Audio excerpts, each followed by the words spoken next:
I very much have a right brain, left brain personality. I love the creative side of what I do, but I also have 2 masters of business in finance and marketing, and so that helps balance me out. It also makes me feel like I'm a kid in a candy store running my business, but even affects the way I design, because I can get very analytical about studying trends, what's in, what's out, what colors, what are the themes, and from gathering all of that information and also looking inside and thinking about what inspires me, I marry those 2 things to create a new collection. I love to tell young people in high school that you really should listen to what your desires and your passions are inside. It's a funny story. I remember riding in the car with my father when I was a junior in high school, and I said, "Dad, what should I major in?" And he just kind of rolled his eyes and was like, "Well, what do you like?" And I said, "Oh, don't be silly, Dad. I need to major in something that's going to be a stable income and, provide for myself." And he just kind of rolled his eyes. I'm sure he thought to himself, "She'll learn," And so I majored in business in undergrad and got bored doing sales, and then turned around and got 2 master's degrees. And it was interesting. It was great work. I was doing a lot of really neat things in New York City, but after I'd spent all those years and all that money on my education, I still had this little thing in the back of my head that said, you still want to be an entrepreneur and you still want to be in a creative industry. And truth be told, I didn't tell anybody, but I had picked Columbia Business School because it was in the heart of the fashion world, in New York City.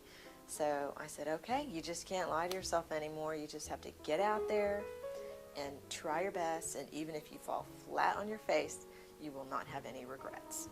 So with that, I gracefully left my big old fancy corporate job and ran a small fashion company in New York, and that's how I got started.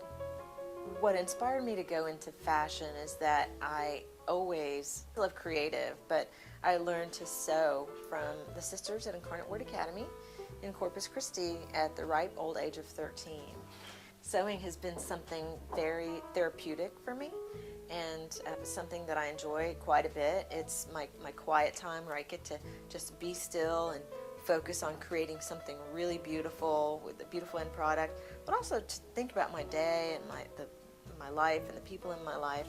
So I really enjoyed that aspect of it. When I was in high school, I decided I was going to have a garage sale at my parents' house. And I decided to sell a lot of the designs that I had sewn over the years. And so I was sitting there in the garage saying, oh yay, we're going to get rid of those old pots and pans. And people kept coming in and buying my outfits. When I was about 16 or 17, I thought, that's interesting. So I think that was probably my first inclination about that I could do something in fashion that people were interested in.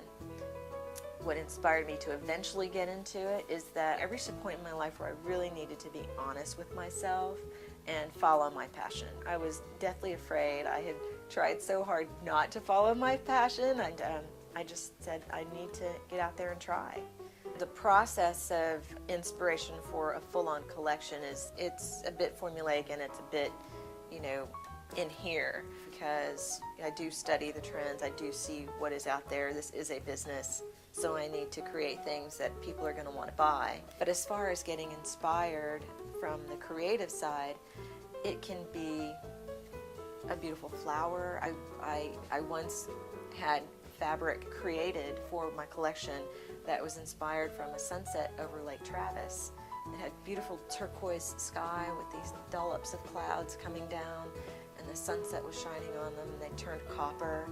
And so I had this turquoise and copper fabric embroidered for my collection. I'm designing something now for my fall collection that I describe as Hervé Leger meets Georgia O'Keeffe because it's lots of layers of ribbon, but it's draped on the form on the dress in a very organic shape that reminds me of something that Georgia O'Keeffe would have painted. And it also happens to be the way I've always doodled all my life, so